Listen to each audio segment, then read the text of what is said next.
Na mimi nataka niwaeleze vile vile, katika hiyo mpango ya kusafisha mto huu, tunataka kutengeneza wafanyibiashara. Hii solid waste iko hapa, tunataka tuibadilishe iwe ni chombo ya biashara. Hiyo solid waste tuweze kutumia kutengeneza bricks, kutengeneza yale mambo mengine, na tutawasaidia nyinyi kama vijana muweze kufanya hiyo biashara. Jambo la tatu, tunataka kuhakikisha ya kwamba mto huu wa Nairobi, pia tunahakikisha kwamba tunawasaidia kujenga hizi manyumba. Hizi manyumba zenu tutawajengea upya, na nyumba zenu mutapata kwa bei ya chini. Muko tayari? Hapa kote tayari. Wale watu wote waliotolewa hapa, tutahakikisha ya kwamba wako na makao mapya ambayo tutawajengea kama serikali ya Kenya. Tumekubaliana? Tumekubaliana? Jambo la 4, tutahakikisha ya kwamba tunaweka usafi katika hii mto mpaka iwe ni mahali pazuri. Tuweke samaki na tuhakikisha kwamba mto huu iko na maji, watoto wetu waweze kutumia kwa njia ya sawasawa. Kanairo, mko sawa? Na hiyo mpango sio ya Nairobi peke yake. Hiyo mpango ni ya Nairobi. Tunaanza hapa Nairobi tarehe 1 mwezi wa 10. Tutaenda katika miji 4 ya Kenya: Mombasa, Kisumu, Eldoret, Nakuru katika awamu ya 2. Alafu kabla ya Disemba tutafikisha hii mpango katika kila kaunti ya taifa letu la Kenya. Na vijana 200,000 Kenya mzima watapata ajira katika hii mpango ya Climate Works. Simu niliuliza nipange ajira jameni. Tunapanga ajira kwa mambo ya housing, tunapanga mpango kwa mambo ya Climate Works, tunapanga mpango ya ajira kwa mambo ya digital jobs, na tunapanga kuhakikisha kwamba vijana wetu wako na nafasi ya ajira, ndio tuweze kwenda mbele kama Wakenya pamoja. Mimi nataka nimalizie kwa kuwaeleza hivi. Hii mpango pia itatusaidia kupata nyumba 40,000 mpya, ambaye mwananchi atalipa shilingi 3,000 na baadaye hiyo nyumba itakuwa yake. 3,000 peke yake, alafu nyumba inakuwa yako. Tushakubaliana? Mimi nataka niwaambie watu wa Nairobi, asanteni sana. Wacha nimuite gavana wetu, Gavana Sakaja, awasalimie. Haya. Hamjambo wananchi. Korogoswa. Ngumi ni ngapi? Nionyesheni mbwekse jameni. Your Excellency, watu wa Nairobi, watu wa mto hapa Nairobi River, jambo ambalo unafanya Your Excellency, tuko na wewe, na ni lazima tuambiane ukweli, kwa sababu hawa watu wetu, Rais Moi alilaunch project hapa, Kibaki alijaribu kusafisha mto, tulianza, we must make it sustainable. Shida ya Nairobi, Your Excellency, hii mto ndio imepatia Nairobi jina yake. Nairobi ilikuwa inaitwa Enkare Nairobi kutoka Wamasai. Vile mkoloni akija, ukiangalia master plan ya Nairobi ya 1924, kisha uangalia 1948, walitaka kukaa mbali na Waafrika, ndio maana wakati kuna mafuriko walitengeneza buffer zone. Wakati ya mafuriko ni slums za Kibira, Mukuru, slums za Korogosho, mpaka kule chini wanaumia kwa sababu walichukua zile maeneo ya juu. Wananchi wetu wameumia sana. We want this program to be sustainable. Na kufanya hivyo ni kuhakikisha kwamba lazima tuweke trunk sewer, Your Excellency. Lazima hii kazi zikuwe. There have been many false starts.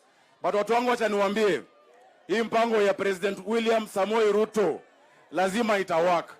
Na wakati hii lazima itawaka. Tushirikiane na rais wetu. Sawa? Aya, Your Excellency, jambo lingine. Unaona huyu mtoto anabebwa hapa. Huyu mtoto anabebwa hapa. Mlete huyu mtoto. Mlete. Pole pole. Huyu mtoto anafaa kuwe shule. Pole pole. Wacha kuje na budake. Wacha kuje, usimsumbue. Leta upatie rais ako hapa. Leta hiyo karatasi.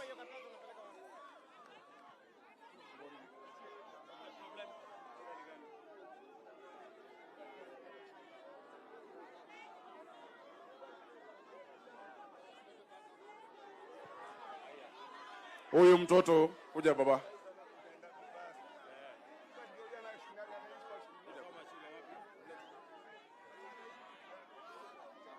Aya. Asante.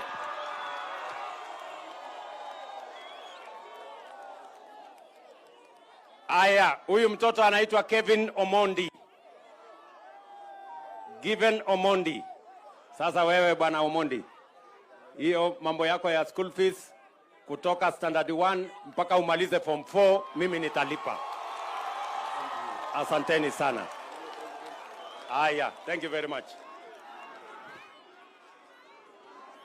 Asante. Bwana mtoto amepata scholarship ya president mwaka form 4. Si sawa? Tupigeni rais makofi. Your Excellency, hapa kando tuko na mali tunaita Boma. Boma ndio dam site ya Nairobi. Kwa miaka mingi 20-30 years imekuwa na shida. We are very proud today as Nairobi County. Finally tumesign, Your Excellency, waste to energy ambao wanakuja kuanza. Waste to energy itatoa 45 megawatts kutoka hii dam site na hiyo kawi itakuja kwa grid ya Nairobi, Your Excellency. Itafaidi wananchi wetu wa Nairobi. Ya tatu na ya mwisho, Your Excellency, ni kupatia vijana wetu kazi watoke kwa dimanga. Vijana wetu lazima watoke kwa dimanga, si ndio hiyo? Si lazima watoke kwa dimanga. Mimi nimeandika vijana 3,500 kwa Green Army. Green Army mko wapi? Your Excellency, nimeandika only 3,500. Ukichukua ingine 20,000 washirikiane, because the problem of solid waste is the investment we put into it and the infrastructure. No matter how much we clean the river, kama bado siwa inaingia kwa river na tuna trunk siwa, kama tuna alternative ya choo bado itachafuka. Tuwajengee na tusidhulumu wananchi wetu. Asante sana Your Excellency. Wacha nikutambulishe viongozi ambao wako hapa. Tuko kwanza na mawaziri wa Nairobi County. Naona Charles Kerich hapo wa finance. Niliona Patrick Mbogo mahali wa built environment, ni sawa. Tuko na wabunge. Tuko na Mheshimiwa Mwenje. Tuko na Mheshimiwa Ngeno kujeni. Na tuko na Matach Mobimba. Matakwe. Na tuko na Ringo. Ringo wako wapi? Salimiana. Korokocho Mheshimiwa Rais, mimi nataka niseme hii mambo ya manyumba. Watu wa Korokocho hawawezi lipa nyumba hiyo pesa umesema. Sawa sawa. Ninaomba Rais, wale watu walibomolewa hapa wapatiwe nyumba bure. Mheshimiwa Rais, nataka niseme hivi. Hapa Korokocho ward unaona kuna stima. Hapa hakuna stima. Walikata stima, miaka nenda, miaka rudi. Tunataka rudisha stima. Hapa Korokocho ward hakuna sewer line. Hakuna sewer line. Ndio maana unaona hii mto ni chafu. Tunataka urekebisha Nairobi na hapa Korokocho ina work. Ile kazi nimefanya hakuna MCH waifanya kwa miaka 2. Hakuna. Na nitafanya kazi. Nitafanya kazi. My name is Matakwei Mobimba. Ya mwisho, His Excellency, mimi ni kijana wa Raila Amolo Odinga.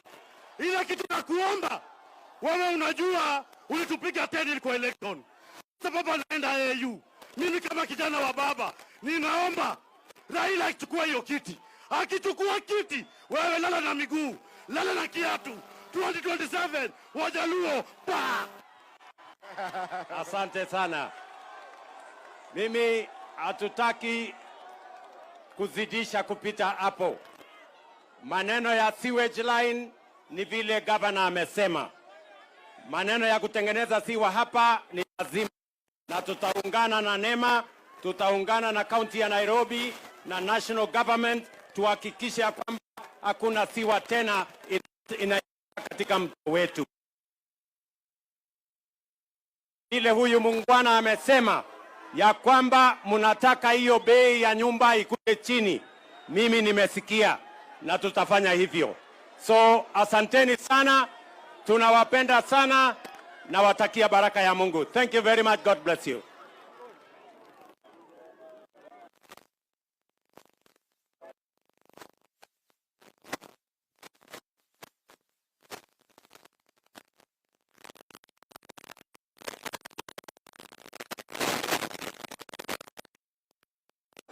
Shuka huko.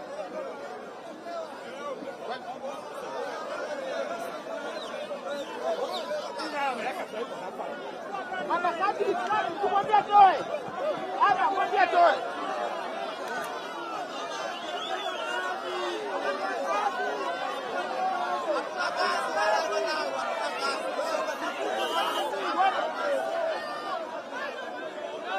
Twende.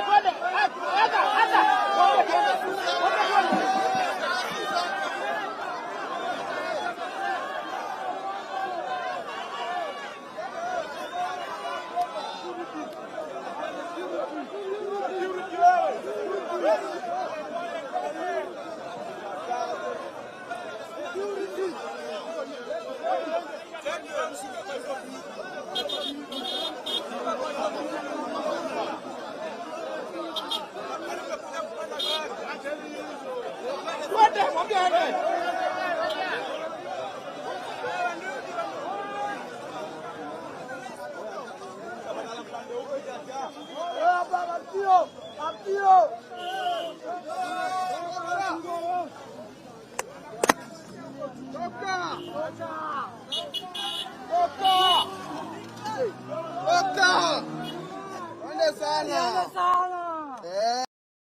He will unpack what these commitments mean in the 5th action plan.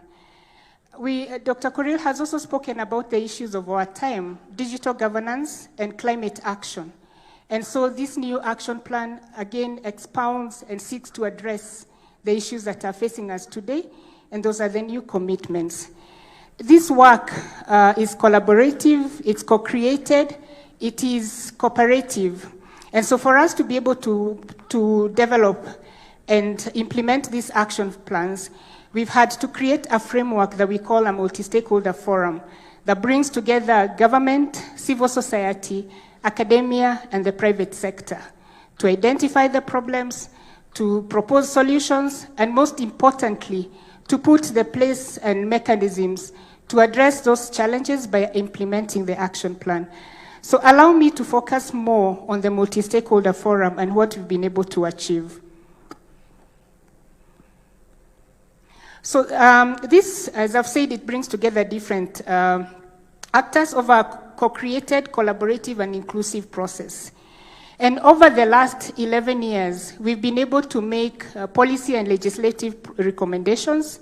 We've been able to develop tools that facilitate access to information and public participation, courtesy of institutions such as the Commission on Administrative Justice and Article 19, we've come up with model laws and capacity building on access to information. We've been able to develop open portals to enhance open contracting. But most important, in the course of this implementation, we've built a multi-stakeholder forum that continues to be an envy across the world. We are amongst the first countries in the world to have a parliamentary caucus on SDGs that signifies just how important legislative and policy development are to enabling open government partnership. We are also the first country, amongst the first country, and I believe the only country now that brings together the three arms of government in OGP: judiciary, the legislature and the executive, but also the highest number of open OGP local, the counties at national level. We currently have 6 counties that are members of OGP local, and Your Excellency, allow me to say that during the recent call for applications, we had a record number of 7 counties applying to join OGP local. I think we deserve a bit of recognition for that. Our early adoption and expansion of OGP local has also ensured that the multi-stakeholder co-created space does not just exist at national level, but also exists at the county level. Another big achievement has, of course, been peer learning and exchange programs. And as countries across the region, Ghana, Malawi, Morocco, Sierra Leone, and others have been keen on joining OGP, the Kenya Multi-Stakeholder Forum has provided this leadership and model that other countries can embrace. Inclusion and diversity, expansion of the actors. I dare say we were amongst the first people to start talking about a broad-based multi-stakeholder forum, which is what we've been implementing for the last 11 years or so, because we have women, we have young people, we have counties, we have national government, we have academia, we have private sector, and over time, increasingly, as you go through the 5 action plans, you'll see that the number of actors continue to expand, signifying just how important this is to enhancing transparency and accountability. Your Excellency, we recognize that across the world, there are issues that continue to face governments, continue to face private sector, continue to face academia and others. And key amongst these is the issue of declining public trust. We need to bridge the gap between citizens and governments, citizens and civil society, citizen and media, citizens and academia. And the OGP platform provides this opportunity to not only trust build, but also enhance youth inclusion, transparency, and accountability, and as well as meaningful public participation. I think some of the challenges that we face now is because in some cases citizens feel that they're not being listened to. We believe that by ensuring that all voices are on the table, OGP provides that very powerful mechanisms. And so without taking too much time, I'm not going to call upon Mushiri to take us through the 9 commitments. And again, take this opportunity to thank you very much for your support, and to also thank the development partners here present that have made this work possible. Without their support, we wouldn't have done this, and the government support. Thank you very much. Excellency.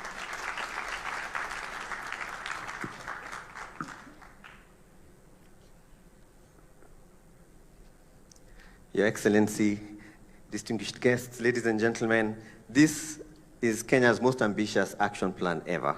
We are looking at a 5th action plan that is as responsive to the realities that we are living in like no other action plan has done before. So your leadership and that of the civil society partners and others who've been part of this, including input from the general public, is to be credited for this document.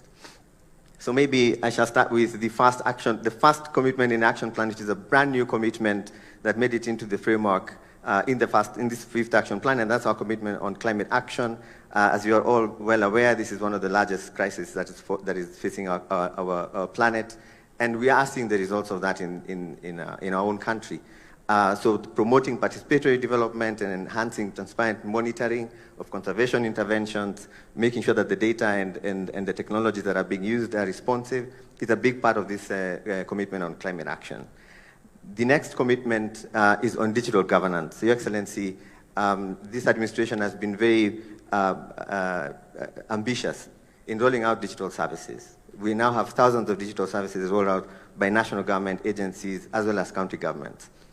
This commitment seeks to put in place the enabling environment to ensure that we have inclusive, secure, trustworthy digital services and that are supported by the right policy environment. And this is also a brand new commitment within the OGP action plan framework that the country has been implementing. The third is the Open Data for Development commitment. This is the third time that we are rolling over. It has had some commitments before and some milestones have been achieved.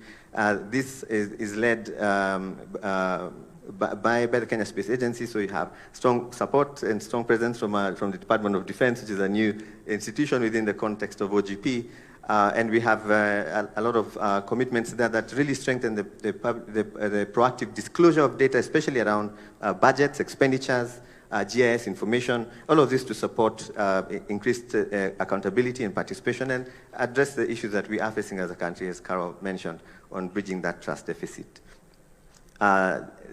The fourth is on beneficial ownership transparency, and this is an advancement of existing work under your leadership and the leadership of the Business Registration Service, Attorney General's Office.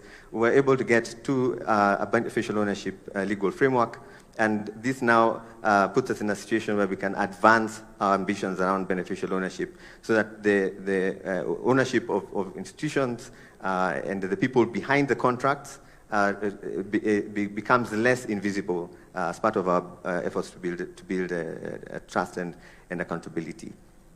Our fifth commitment is on open contracting. Again, this is an advancement of work that has been going on. I'd like to recognize the advancements that have been done already by the National Treasury, the work that is being currently done around the Electronic Government Procurement System, EGP. This commitment brings a global standard on open contracting to the EGP system to make the data more available, more consumable, and also to bring around more stakeholders on the public procurement transparency framework. So this is an important commitment, just as the others are, but it does build on very strong gains that have been made in the recent years. The sixth one is on public participation, legislative and fiscal openness. This is some of it is an existing commitment that we've worked on over the years with the leadership of Mzalendo and the Senate. It has some very ambitious commitments around putting in place a very strong legal framework for public participation in this country. We currently do not have a national framework for that, and this commitment aims to deliver that. But it goes a bit further and includes fiscal openness in the context of debt transparency. So, Your Excellency, this commitment supports your efforts and efforts of this administration to ensure that the conversation on debt and the amount of money that is in play is not a subject of misinformation, but is subject to evidence that is available. So the transparency around this is going to be an important part for the next few years. And commitment number 7, access to information. We have had great success with access to information because of the OGP. The Access to Information Act was a result of the work done by the OGP community in 2016. This Access to Information commitment advances this much further by ensuring that the regulations that have been passed, the enabling framework, is now supported by a more ambitious rollout across the country. And this includes the model laws that Carol alluded to and how they are eventually incorporated in our county governments. Our eighth is access to justice. As Carol mentioned, this commitment was birthed out of the COVID crisis and the fact that many could not access justice because of the restrictions that had to be in place to save all our lives. However, on the other side of that commitment, we realized that it was actually addressing issues that continued to plague citizens in their pursuit of justice. And this operationalizes the alternative justice system policy and the legal aid framework. And it does aim to bring a bit more accountability and improved financing to the judiciary in order to make sure that access to justice reaches the most vulnerable of our populations, regardless of where they are, using all technologies and approaches that are appropriate. Our ninth commitment in this action plan is on resilience. Your Excellency, ladies and gentlemen, a lot of what I have talked about can sound very nice and very beautiful and probably be done within a year, and then we all go back to default settings. The access to justice commitment and the beneficial ownership and open contracting, a lot of these commitments have made it this far because they had an enabling framework around them. The government resilience, building open government resilience commitment ensures that we are not just putting in place commitments on paper, but we're also putting in place the institutions and the legal frameworks and the financing to make sure that we can continuously deliver on the promises we're making in the 5th Action Plan. Part of this includes the enactment of a framework to put in place a National Open Government Council, and it calls for the gazettement of a number of institutions. And across this 5th Action Plan, you will find that there are a lot of areas where support is needed from the Parliament of Kenya to make sure that we have the right legislation, to make sure that each one of these things can last beyond us all and serve the generations to come. Thank you very much.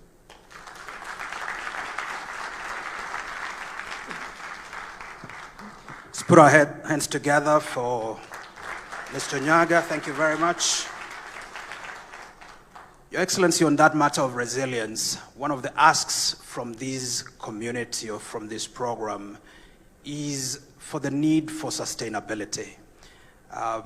OGP has been run sort of in a fairly ad hoc fashion with no institutional anchorage, and they are requesting, Your Excellency, that you institute a national OGP council that brings together a range of these stakeholders to be able to provide leadership to the process.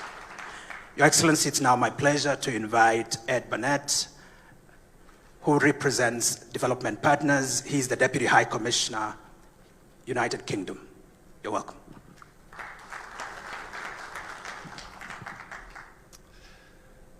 His Excellency, the President, distinguished guests, all protocols observed, good morning. It's a great honor and pleasure to address this gathering today on behalf of the United Kingdom.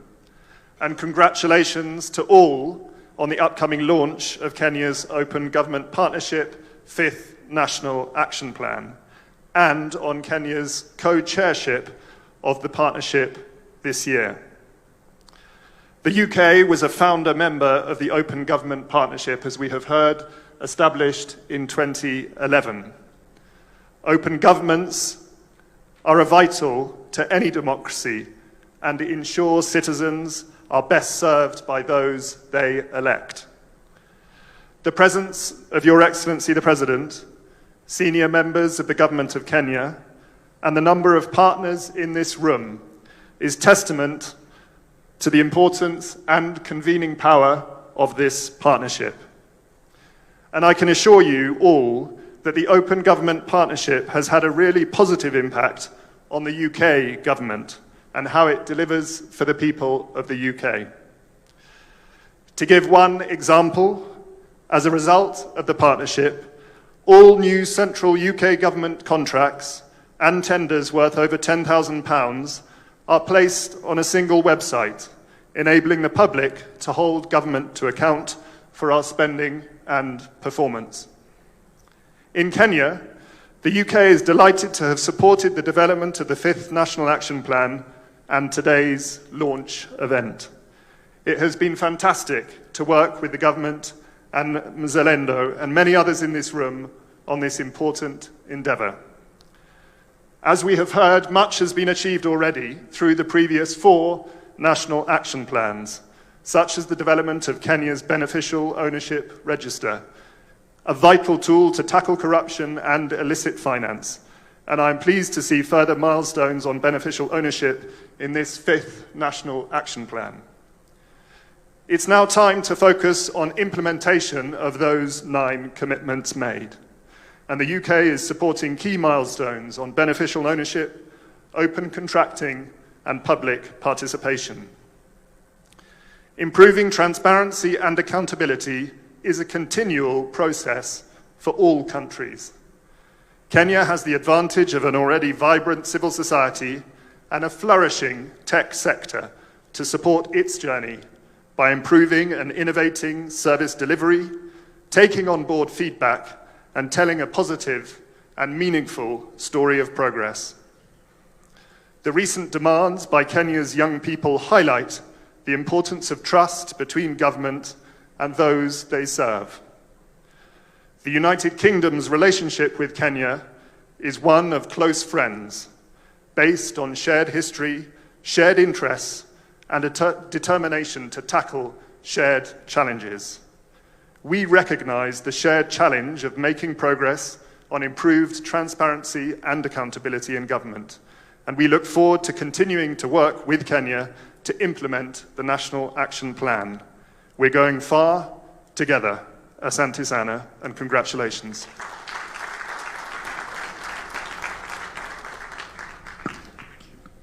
Thank you, Dr. Bennett.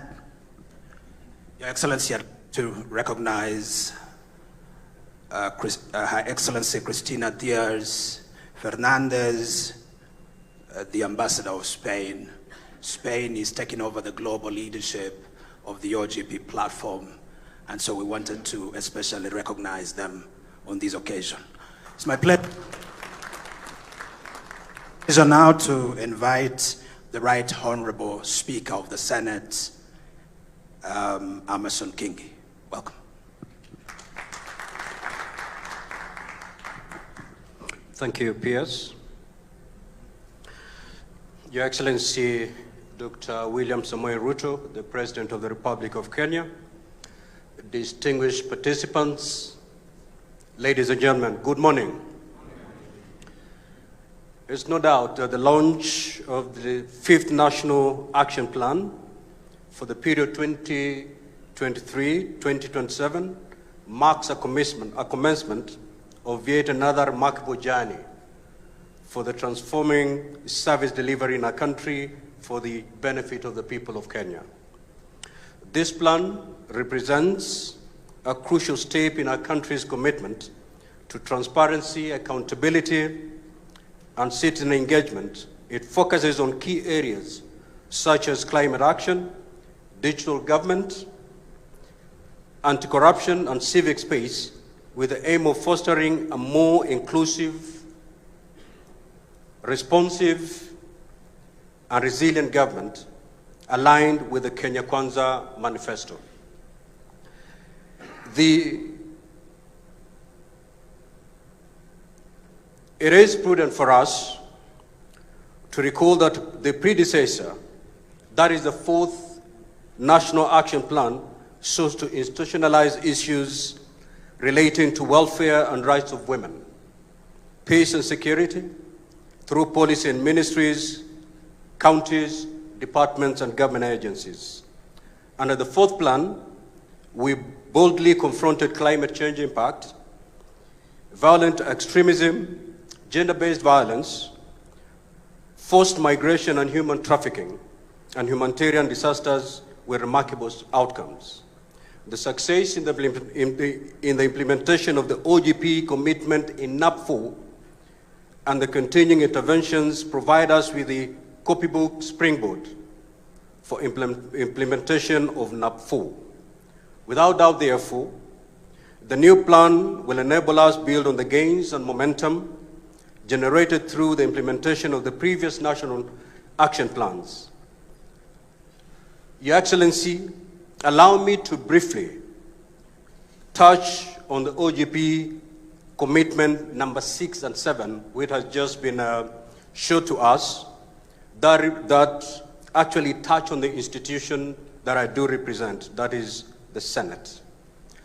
And OGP commitment number 6 and 7, namely public participation, legislative and physical openness, the plan outlines the major objectives as being to enhance transparency, inclusion, and accountability in the legislative and budget processes, ensuring open and trusting relations between concerned stakeholders. Your Excellency, this commitment is anchored on Article 118 of the Constitution, which declares the Parliament shall facilitate public participation and involvement in the legislative and other businesses in Parliament, in the legislative through its committees and at plenary level. Similarly, Your Excellency, Article 174 of the Constitution, especially on devolution, it advocates for open, democratic, and accountability exercise of power and give the power of self-governance to the people and enhances the participation in the exercise of powers of the state and in making decisions that affect them. Now, to give life to these edicts of the Constitution, Parliament has enacted laws and approved policies and guidelines that have elevated the role of the citizen in decision-making and opened government processes and decisions to intense scrutiny. As the chaperone of devolution and Article 96 of the Constitution, the Senate has relentlessly mainstreamed transparency, inclusivity, and accountability in the legislative oversight and budget processes.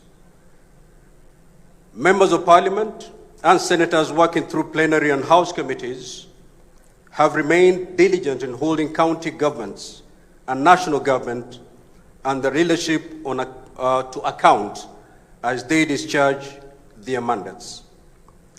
Your Excellency, one of the pieces of legislation that is extremely key in this regard, especially touching on OGB, on NAP 6 and 7, is public participation. The judiciary, through our courts, have pronounced themselves on this particular issue. The Senate has harvested quite a number of views from the judiciary, from other stakeholders, and through that, the Senate has managed to formulate a piece of legislation called the Public Participation Bill. That bill has gone through all the stages in Parliament.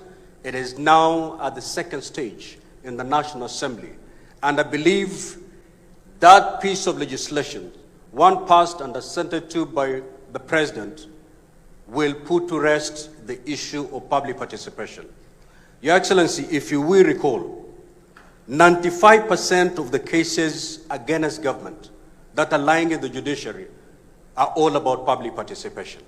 That the citizens were not given enough time, that the stakeholders were not given ample time to make their case or to contribute to what government intended to do, whether through policy or through law.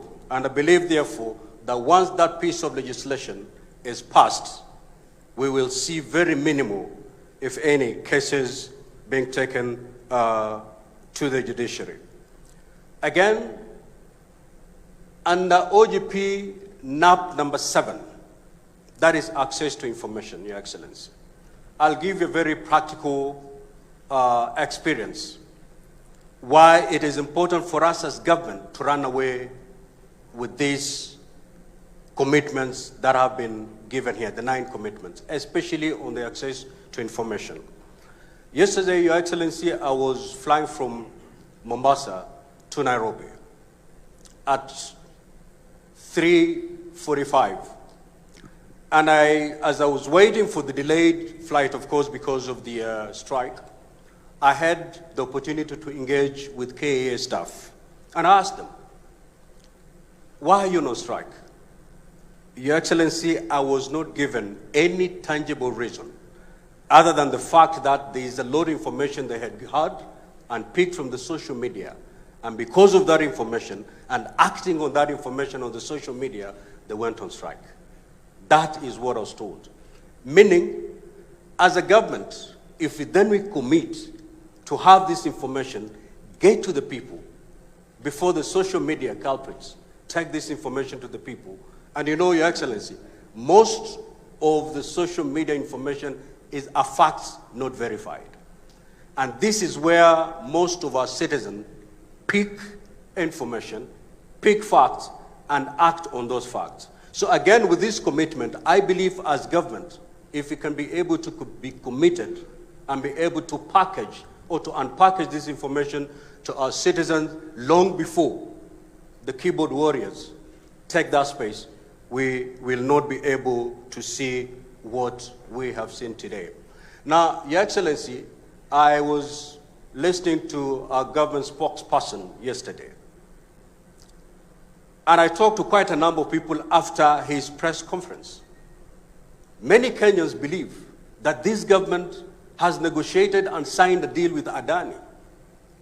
But the position is no such deal, no such contract has been signed. But this information was not given to the public. It was left to keyboard warriors. So again, with these commitments, Your Excellency, I believe as government, if we can be able to commit to these commitments that have been given here, then the kind of misinformation that is there will be a thing in the past. Your Excellency, you know exactly what we went through with the finance bill. Again, misinformation. The finance bill was the best piece of a bill. It was a document that was going to take this country far. But because of misinformation, because citizens maybe were not engaged enough, we had to shelf an otherwise good document.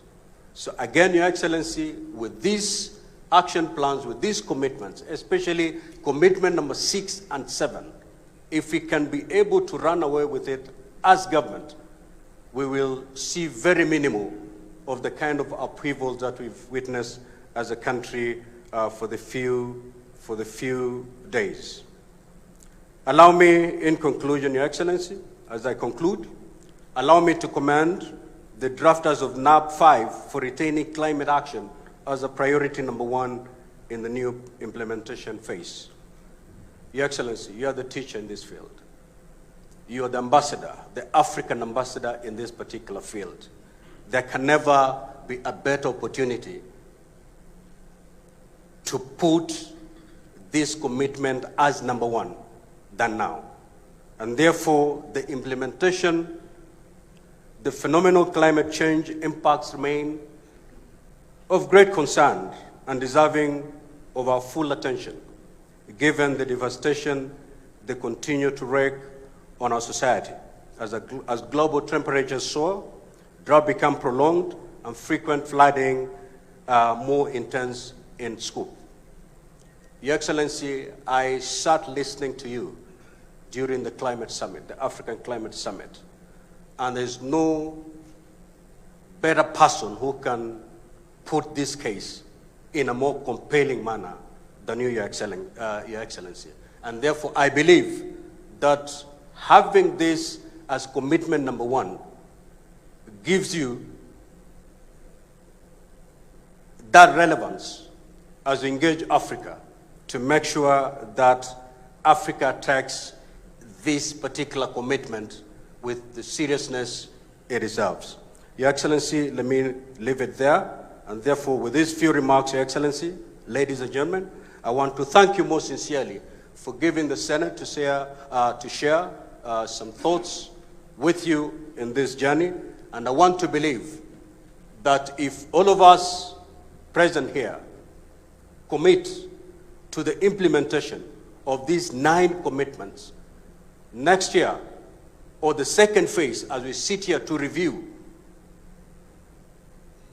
the implementation of the 9 commitments that have been given today, if all of us purpose to walk the journey, then we'll make not just Kenya a better place, but this continent and the world at large. I thank you.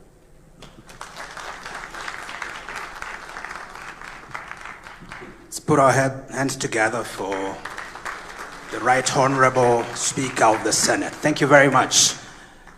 Well, we are now at that pivotal moment. I want to invite Aidan Eyakuze, who will engage His Excellency the President of the Republic of Kenya on a conversation around what's famously known as a fireside chat. While the stage is being set, Your Excellency, I want to acknowledge the representative of the National Assembly in the person of Honorable Beatrice Elachi. I also, Your Excellency, want to humbly recognize the representative of our judiciary in the person of Justice Sergon. Thank you very much. I thank you. It's my pleasure now to invite Aidan Eyakuze. Aidan is a board member of the Open Government Partnership International Board, and he's also a very distinguished actor within civil society. Welcome, Aidan. Thank you. Thank you. Thank you. I think I'm mic'd up. Mr. President, would you like to come on the stage with me? It's good to meet you. I bring greetings from Tanzania. Thank you very much. Welcome to Kenya. Thank you. Please. Wow. Good morning. This is a real honor. I started my professional career in this country, so it's great to be back. We've heard some fantastic presentations about the National Action Plan number 5, 9 great commitments. What they didn't tell you, my friends Caroline and Mushiri, is this is really hard work. And Dr. Korir knows how hard this work is to transform the relationship between governments and citizens. So my first question to you is to understand personally your vision for open government in Kenya. Why do you want to do such hard work? And you've been involved in it as Deputy President, now as President. Why? What's in it for you? What's in it for Kenya? Thank you very much, Aiden. Everybody else made a statement. I don't know why I'm the only one answering questions. Because this is open government. No prepared statements. Well, let me just, maybe by way of contextualizing why we are here, is that, as you have heard, the Open Government Partnership Framework was conceptualized in 2011. Kenya became a member in 2012. We were among the first countries to join this framework because of our belief in openness and running an open government. When I came into office as Deputy President, I took it up as one of the deliverables of the administration that we were running. When you ask me the question, what is in it for us now? If you look at the bottom-up economic transformation agenda, it is about inclusivity. It is about people who traditionally have not been in the equation. And that is why we're saying the millions at the bottom of the pyramid, who sometimes, most times, are left behind, must this time round be in the frame, be in the equation. And therefore, inclusivity brings an element of openness. And it is the reason why, as an administration, we want to push forward with the Open Government Partnership, because it speaks to all the tenets that we believe in. It speaks to the issues of digitalization. It's the reason why we are digitizing now 17,000 government services to democratize government information, availability of government information to citizens. And we believe that open government enhances transparency, enhances accountability, and empowers citizens to be able to make decisions. Those three things are very important. Transparency improves trust in government. Accountability makes sure that resources meant for public good is not spent on other things. And number 3, bringing citizens into the equation gives them the power to make decisions and to inform government policy. Let me take you up on one of the things that you're mentioning there. Sometimes open government and what you just described can feel very distant to the ordinary Kenyan citizen. Can feel very abstract. One of the steering committee members a few years ago said, from Nigeria, said, how do you make open government put a chicken in every pot? How do you make open government real for people so that they can feel that their lives are actually improving from this approach to government? So maybe my specific question is, please share with us some really specific measures that your administration is taking and will take to strengthen economic governance and to ensure transparency and accountability in the management of public resources and public debt. What are the specific measures you're doing for that? I have made a commitment, and you've heard the Speaker of Senate say, we did agree that public participation is not a sterile provision of the Constitution. It must amount to something. And it is the reason why we've been grappling as a nation how do we actualize public participation? We have now working on legislation, as you've heard. In a couple of months, we should now have a framework that contextualizes, creates a framework for citizens to meaningfully participate in enacting policy, enacting legislation, and every act of government that requires the public to participate in. That is number one.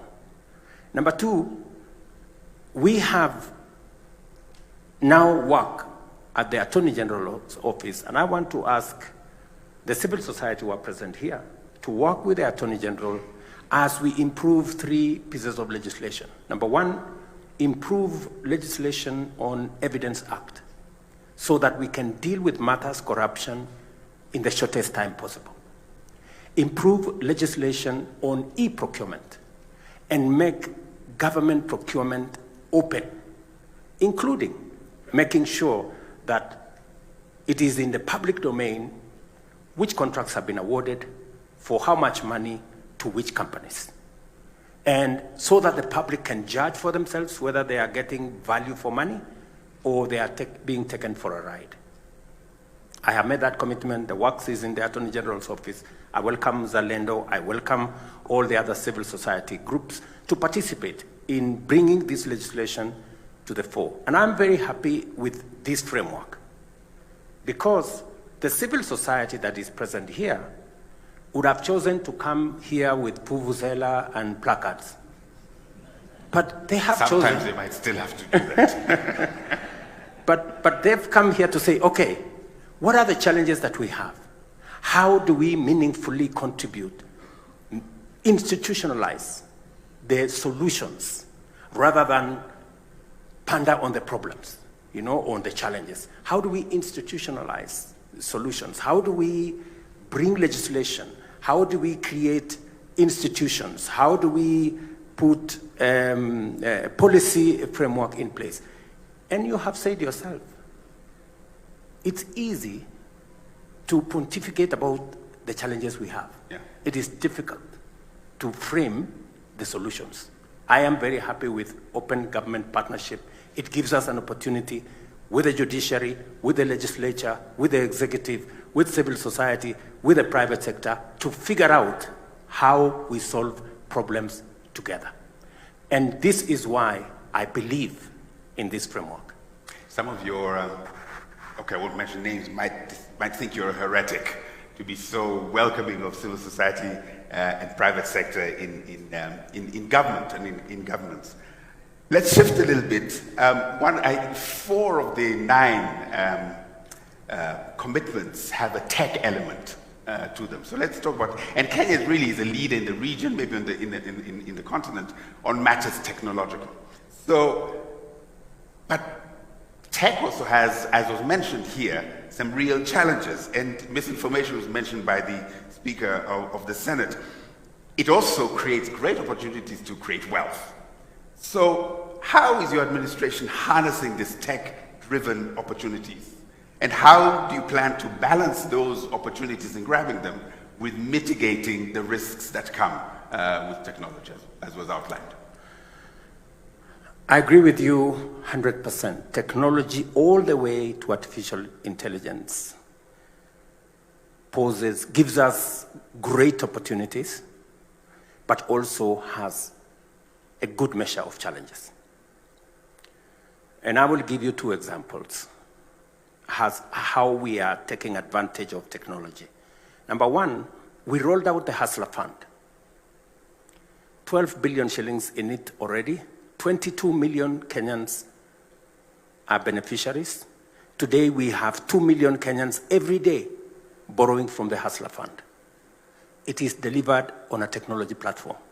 It is the single government project that has no corruption because technology has provided the framework to make sure that we insulate it from, just imagine, if we were distributing or giving out Hustler Fund using committees at every location, it would be hell. Mm-hmm. It would be chaos. But look at what technology has done. It has made it seamless. It has made it transparent. It's made it easy. Let me also give you another example. Means testing instrument, the funding model. Means testing instrument that is run on technology is giving us the leverage to be able to know which student can benefit from what. Let me also tell you one more thing, that in our plan to deal with the challenges that face us, the demographic dividend that we have, one of the items that we are working on is how we are going to use technology to create digital jobs.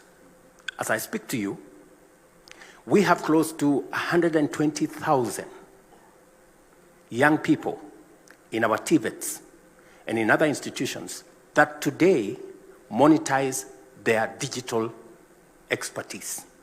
So we are leveraging on technology to create jobs tomorrow.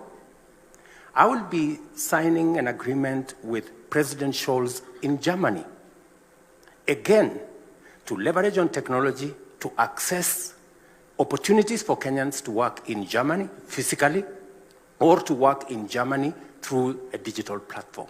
So we are leveraging on the digital space to create jobs, to deliver government services, as I said, with the Hustler Fund, to make sure that it helps us, assists us sort out challenges that we have. But also, there are challenges. Yeah. The finance bill became a victim of fake news, disinformation, misinformation, and unfortunately, that's what it is. And as has been said here correctly, while building the ecosystem to leverage on technology and the digital space for advancement, there will be challenges. It is the reason why we are discussing now with Parliament on how to enact regulations on AI, regulations around the digital space to make sure that the negative, misinformation, disinformation, fake news does not rob us of the opportunity to use technology to drive our development. Because I am a great believer that technology gives us the largest opportunity for us to catch up with the rest of the world. It is the reason why I appointed a technology envoy, Mr. Figo, who is not, unfortunately, is not here because of travel problems. He was coming from somewhere, he got stuck because of the situation we have. But it is the reason I also want us not to miss the opportunity. In fact, misinformation, disinformation, fake news should not rob us of the opportunity to take advantage of the opportunity technology and artificial intelligence gives us. We do not want another opportunity to be left behind. It is an opportunity for us to develop talent around technology and AI. It is an opportunity for us to develop expertise. And it is an opportunity for us not to be left behind, again, as we have done in the past, that this time round, we want to be up to speed with the rest of the world in making sure that technology, AI become part of the ecosystem and we all benefit from it and avoid another digital or AI divide. Thank you. I'm sure civil society will also say, when regulating misinformation, disinformation, please don't squeeze the space for self-expression. I come to the last question. You, the government of Kenya, is the current co-chair of the Open Government Partnership. And there are 14 other African countries. We are told Zambia is thinking about coming in to the 15. So I have a personal self-interest type of question here. How would you address your fellow presidents, heads of state on the continent? What would you tell them about OGP in a way that would persuade them to join or to at least think about really embedding its principles in how they're relating with their governments and with the citizens? What would you tell them to persuade them to embrace this principle, this approach? You see, The future, whether we like it or not, is going to be informed by technology. Technology democratizes information.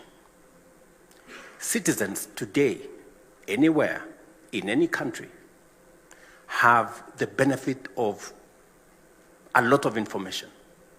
And with a lot of information, citizens are aware, and therefore it is natural that going into the future, openness, because of the amount of information people have, it's not possible anymore for government to hide in this corner or that corner. And therefore, the natural thing to do is to make sure that we run an open system so that we avoid the fake news, we avoid the disinformation, we avoid the misinformation. And therefore, it is only natural that we contextualize this and we take it into the future. I am a great champion, for example, of transparency and justice around climate financing. It is one of the things that I have been pushing, because transparency does not just exist in what maybe governments are doing. It's also what big corporate institutions, multilateral development banks, many other institutions should be doing. It is the reason why I have really pushed for a just international financial system.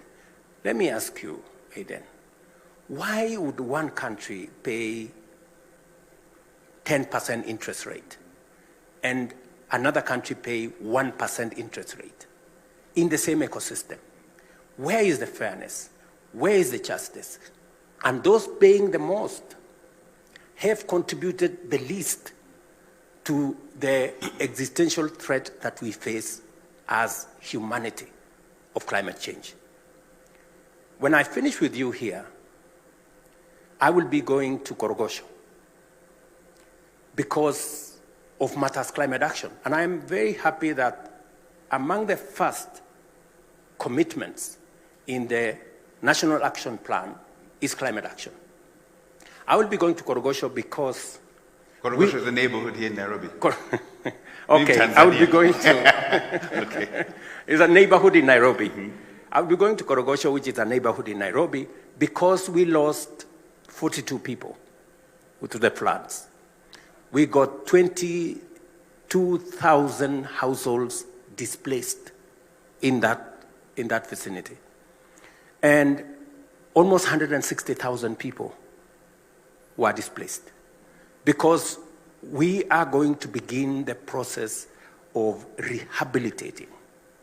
We're going to be bringing on board 20,000 young people to participate in climate action, to participate in the restoration of the Nairobi River ecosystem, so that we can not only have proper sanitation, we can deal with pollution, we can deal with solid waste, we can green the place, and we can build social housing on that space. Because these are victims of climate change. They swing between one extreme of drought, and when we are still figuring out what to do, we end in serious floods and we lose people. So I'm very happy with the context that this has been put in the National Action Plan, that we are focusing on climate change, and we will be persuading other heads of state that climate change is an existential threat to all of us. It is time we used open government to create the necessary transparency in the international financial system, the necessary accountability by us as nations to make sure that we are accountable for the resources that are made available to us by citizens or by the international community. It is the reason why I am very open on making sure that we discuss our debt as a nation. I do not want it to be shrouded in mystery, because it is not mystery, because Kenyans will pay, and it's good that we know, should we be contracting more debt, and for what purpose? So it is a space that I am so open, And sometimes I get myself into trouble by being too open, because people say, okay, we want the president to come and explain to us this. I go explain. Then the next group, we want the president to come and explain. So I keep explaining. And that is why I'm used to answering questions the way you have asked me. But finally, let me say this, to congratulate this great body of people, those from government, those from the private sector, civil society, and I want to encourage them that they continue to be part of us, of the solution to our nation. It is the best thing that we can do for Kenya, because this is our country. We are all stakeholders. Everybody's voice matters, and we must continuously engage to make sure that we benefit from as much information as we can, and make sure that we make the right decision based on evidence and based on the correct information. Thank you. Let me say, you have made open government partnership really good. You've connected Korogosho with the international financial system. I don't think that's an easy thing to do. So thank you so much for being willing to listen to our questions from civil society. And I'd like to invite you to make perhaps your final remarks. Well, let me say this. I'm very happy that we made a contribution from an executive side. Parliament made their contribution, the judiciary made their contribution, civil society, to the National Action Plan on Open Government. Because it is our collective responsibility as Kenyans to make sure that Kenya succeeds.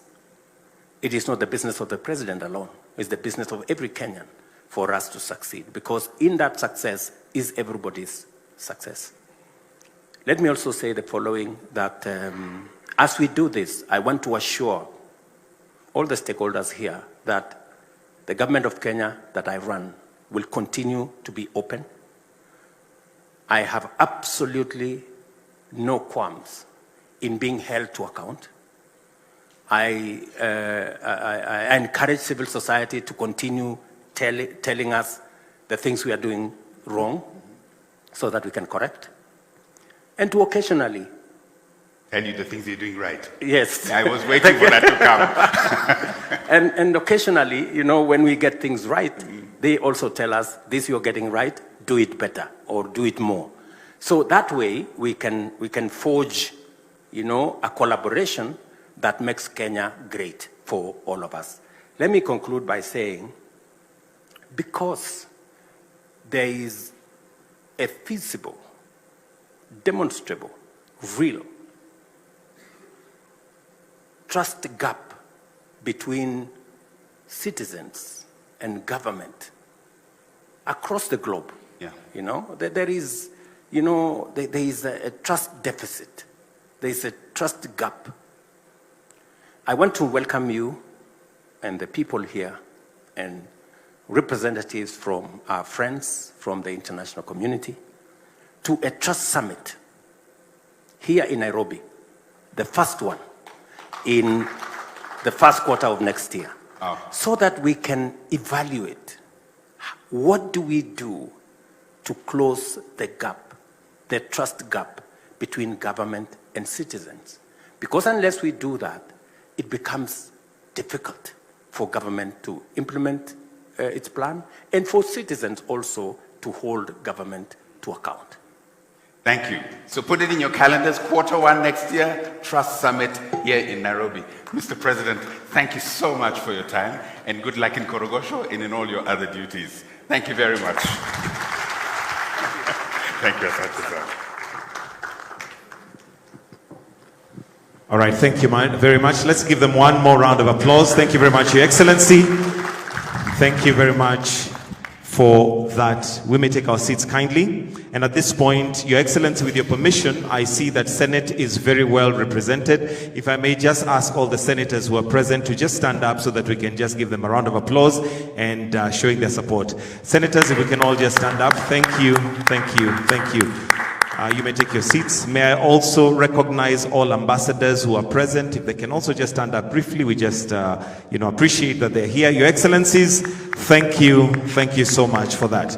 We are coming to the tail end of this particular ceremony, and Your Excellency at this point would like to now invite you for the official launch of the 5th National Action Plan, NAP 5. So with your permission, if I may request that you join me here on stage, and to flank you as we do that, allow me to call on the PS Foreign Affairs, Speaker of the Senate, Spain Ambassador, Deputy Ambassador British to Britain, and Director Mzalendo Ms. Carol to just come and flank His Excellency as we now officially launch the 5th National Action Plan, also known as NAP 5. It'll be at the press of a button, and Your Excellency, with your permission, you'll allow me to count you down, and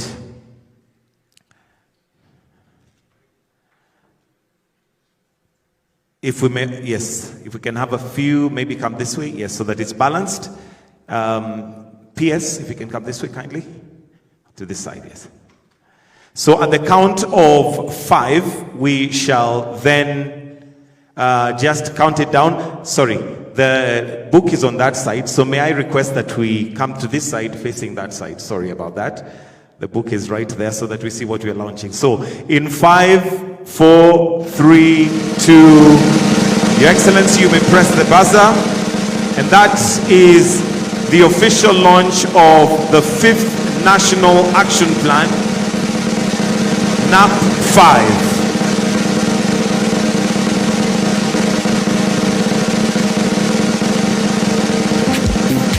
Thank you, Your Excellency. Anthem. So I'll request that we all be upstanding. We're going to finish off with the national anthem.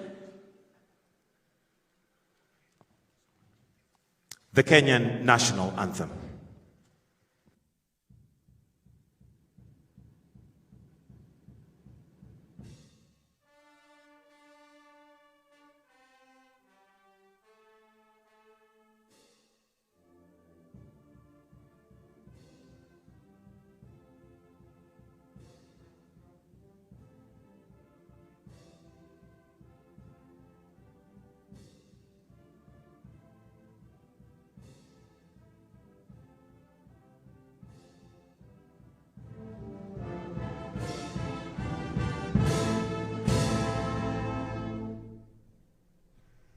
And that brings us to the end of this session.